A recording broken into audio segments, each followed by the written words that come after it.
اللہ کے محبوب صلی اللہ علیہ وسلم نے ارشاد فرمایا، جو میری آل کے ساتھ نیکی کا سلوک کرے گا جبکہ میری آل اس کے پاس پریشان ہو کر پہنچے اور وہ میری آل کو خالی نہ لوٹائے، یہ حدیث کے الفاظ ہیں۔ اشرف المحبت لآل محمد میں امام یوسف اسماعیل نبانی رحمۃ اللہ علیہ نے اس حدیث کو تخریج کے ساتھ بیان کیا، اور وہ کتاب بھی موجود ہے میرے پاس۔ بلند آواز سے بولو سبحان اللہ۔ آپ نے فرمایا، میری آل اگر کسی کے پاس غریب ہو کر پہنچے، مجبور ہو کر پہنچے، مختار کل رسول کو معلوم ہے میری آل میں مختلف احوال آئیں گے، کبھی میری آل غریب بھی ہوگی، میری آل مجبور بھی ہوگی، پریشان آل بھی ہوگی، میری آل کے حالات اچھے کبھی نہیں بھی ہوں گے۔ اس لیے مولا علی نے فرمایا کہ میں نے دنیا کو طلاق دے دی ہے۔ نبی کریم علیہ السلام نے دعا کی، یا اللہ میری آل کو قوت کے مطابق رزق دینا۔ پوچھا حضور قوت کسے کہتے ہیں؟ نبی کریم علیہ السلام نے فرمایا قوت سے مراد ہے ضرورت کے مطابق روزی۔ یا اللہ میری آل کو ضرورت کے مطابق روزی دینا، زیادہ دنیا نہ دینا، کہیں دنیا میں پھنس نہ جائیں۔ اللہ ان کو جتنی دنیا بھی دینا وہ دین کی خاطر عطا فرمانا۔ آل کے اوپر بھی غربت کے دن آ سکتے ہیں، زکوٰۃ تو یہ نہیں لیں گے، صدقہ بھی یہ نہیں لیں گے۔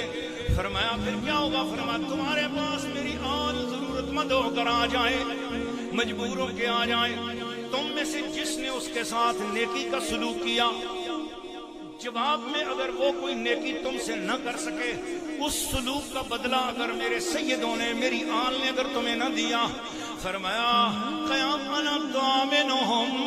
یوم القیامہ، قیامت کے دن وہ میرے ذمہ ہوگا، میں اس بندے کو اپنے ہاتھ سے بدلہ دوں گا۔ میری آل سے نیکی کرنے والے آج میرے ہاتھوں سے اجر وصول فرما۔ آپ کہنا ہم گھروں میں تھے، بڑا ضروری کام تھا، مفتی عارف شاہ صاحب نے ہمیں، آل رسول نے ہمیں 5 دن بعد کانفرنس میں بلایا، کام چھوڑ کے ہمیں یا رسول اللہ، مگر آئے ہیں صرف اللہ رسول کی رضا کے لیے، آقا ہمیں اجر عطا کرو۔ عارف شاہ سے تو ہمیں اجر نہیں ملا، آقا آپ ہمیں اجر عطا فرماؤ۔ میں مسجد کے منبر میں بیٹھا ہوں، قسم اٹھا کر کہتا ہوں میرے نانا جان صلی اللہ علیہ وسلم تمہاری جھولیاں بھر دیں گے۔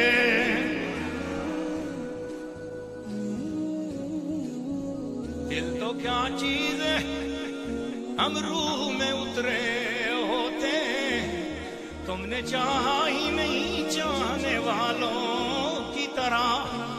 چاہ کر دیکھو ذرا سید کو، یہ بلخ بخارا نام آپ نے سنا ہے، تقریباً کوئی 300-400 کتابوں میں نے یہ واقعہ پڑھا ہے۔ کتنی کتابوں؟ 400-500 کتابوں میں نے، بہت عوام الناس کی کتابوں میں بھی اور خواص کی کتابوں میں یہ واقعہ میں نے پڑھا ہے۔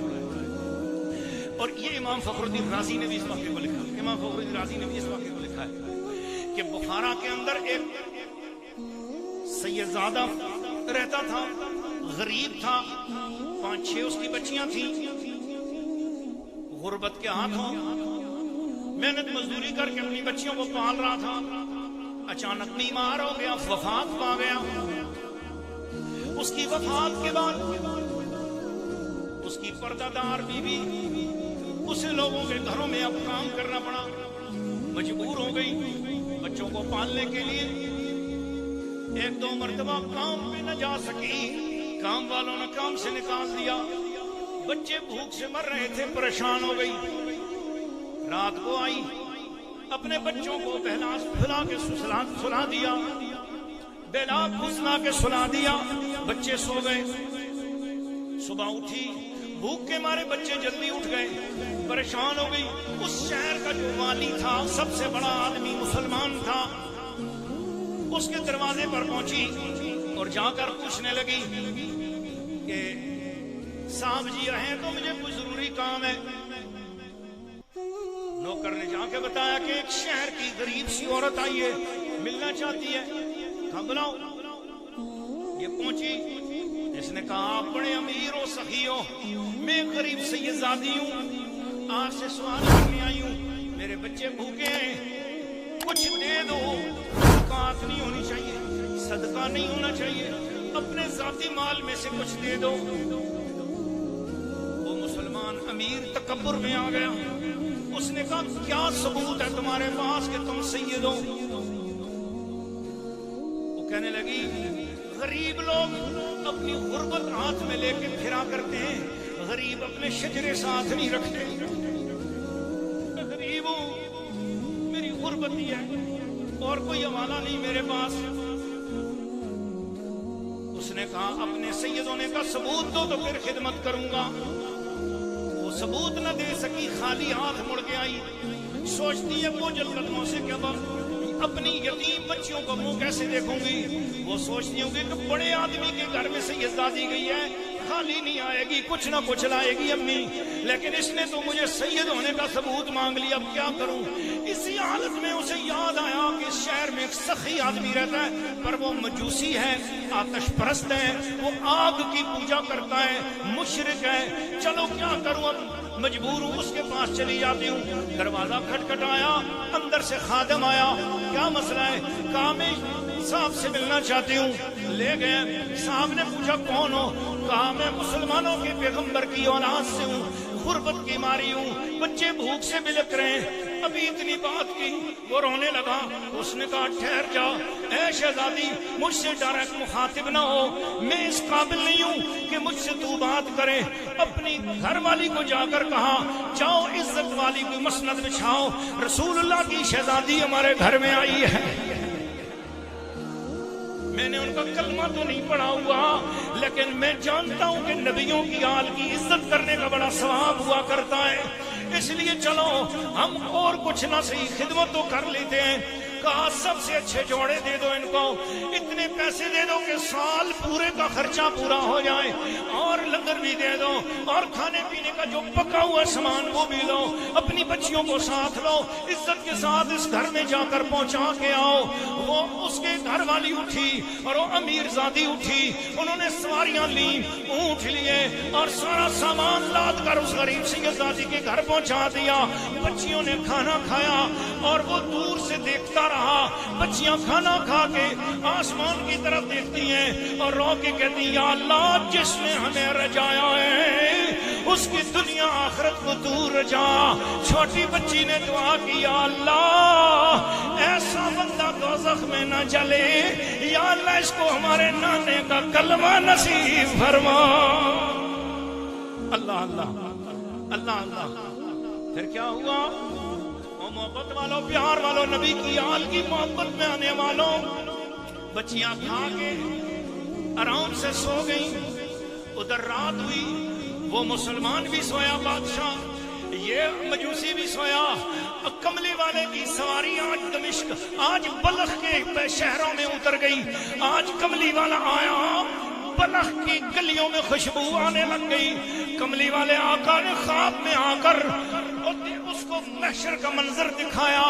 اس مسلمان نے خواب میں دیکھا کہ محشر کا منظر لگا ہوا ہے، لوگ جنت کو جا رہے ہیں، جنت کا کھلنا دروازہ دیکھ کر دروازے کی طرف لپکا، دیکھا آگے نبی پاک خود جنت کے دروازے پر کھڑے ہیں، فرماتے ہیں ہاں تو میرا امتی ہے، چلا جا اندر، ہر ایک کو جنت میں بھیج رہے ہیں۔ جب یہ پہنچا حضور نے فرمایا تو کون ہے؟ اس نے کہا میں آپ کا امتی ہوں۔ فرمایا امتی ہونے کا ثبوت ذرا لے کے آ، کل میری غریب بچی تیرے دروازے پہ آئی تھی، تو میری غریب بچی سے اس کے سید ہونے کے ثبوت مانگتا رہا ہے۔ وہ غریب تھی، وہ کیا ہوتا دو چار روٹیاں دے دیتا، اس کی خدمت کر دیتا، تو خدمت کرنے کے بجائے اس سے پوچھتا رہا ہے کہ ثبوت لا۔ وہ مجبور ہو کر تیرے دروازے سے خالی گئی ہے، نکل جا، تو ثبوت لائے گا امتی ہونے کا، جنت کا دروازہ اس دن کھولوں گا۔ اس کی آنکھ کھل گئی، اٹھا ہے، اپنے نوکروں چاکروں سے کہتا ہے وہ کل جو غریب عورت آئی تھی بتاؤ اس کا گھر کہاں ہے؟ ادھر وہ جو مجوسی تھا وہ بھی سویا، سواری تو اتری ہوئی تھی بلخ کے شہر میں، اس کے خواب میں تشریف لائے، گھر کے ہر بچے کو حضور نے زیارت کرائی، اس کی اہلیہ کو زیارت کرائی۔ حضور نے فرمایا دیکھ میں کون ہوں؟ کہتا اتنا سونا چہرہ میں نے کبھی نہیں دیکھا، میں نہیں جانتا آپ کون ہو۔ فرمایا سن، کل میری ایک غریب اولاد میں سے بچی آئی تھی تیرے دروازے پر، تو نے بڑی عزتیں کی اس غریب کو، تو نے اپنی اہلیہ کے ذریعے اس کی عزتیں کی، تو نے اپنے بچوں کے ذریعے اس کی عزتیں کی، تو سامان لے کر اس کے گھر میں پہنچا، ان کو تو نے خدمت سے نوازا ہے۔ میں اسی کا نانا ہوں، اسی غریب کا میں نانا محمد مصطفیٰ ہوں۔ میں آیا ہوں تجھے جنت کی خوشخبریاں دینے کے لیے۔ پڑھ کلمہ لا الہ الا اللہ، لا الہ الا اللہ۔ مجوسی نے کلمہ پڑھنا شروع کیا، جب اس نے پڑھا محمد الرسول اللہ، اس کی آنکھ کھل گئی۔ اب وہ سوچتا ہے کہ میں اپنی اہلیہ کو کیسے بتاؤں کہ میں مسلمان ہو گیا ہوں؟ تو اہلیہ کی طرف سے بھی آواز آتی ہے لا الہ الا اللہ، وہ بچوں کے کمرے سے بھی آواز آ رہی ہے لا الہ الا اللہ۔ وہ کہنے لگا آپ کیسے کلمہ پڑھ رہے ہو؟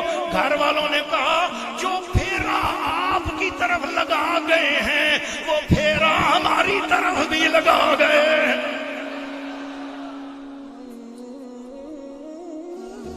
شب انتظار میں سو گیا، وہ میرا نصیب جگا گئے۔ یہ لہک مہک تھی لباس میں کہ مکان سارا بسا گئے۔ اگر ایک غریب سیدزادی کے ساتھ، اب میں ایک اور نقطہ بیان کرنے والا ہوں پنجتن پاک کا، اگر ایک غریب سیدزادی کے ساتھ مجوسی ہو کر پیار کرے، کملی والا اس کا بھی بدلہ دینے آ جاتا ہے۔ ہم جن سے پیار کر رہے ہیں وہ تو جنت کے سردار ہیں۔